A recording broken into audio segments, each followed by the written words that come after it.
A draft resolution at the United Nations Security Council calling for an immediate ceasefire in Gaza was vetoed by the United States on Tuesday. Those against? It was the third such veto since the start of the Israel-Hamas war. Abstentions? Britain abstained, while the 13 other council members all voted in favor of the drafted text. Proceeding with a vote today was wishful and irresponsible. U.S. Ambassador to the UN Linda Thomas-Greenfield told the 15-member body that the draft resolution could jeopardize ongoing ceasefire talks between the U.S., Egypt, Israel, and Qatar.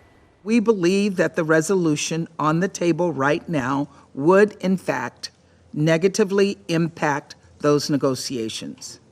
Demanding an immediate, unconditional ceasefire without an agreement requiring Hamas to release the hostages will not bring about a durable peace. Instead, it could extend the fighting between Hamas and Israel. According to text seen by Reuters, the U.S. has proposed a rival draft resolution calling for a temporary ceasefire, quote, as soon as practicable, and on the condition that all hostages are released. The blocked draft resolution, which was drawn up by Algeria, did not link a ceasefire to the release of hostages. Here's Algeria's UN ambassador.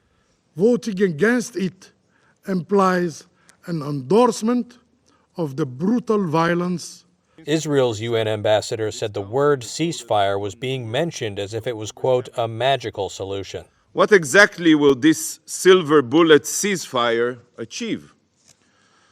A ceasefire achieves one thing and one thing only: the survival of Hamas.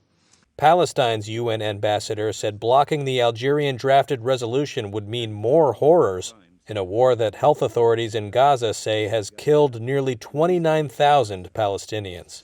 The message given today to Israel with this veto is that it can continue to get away with murder.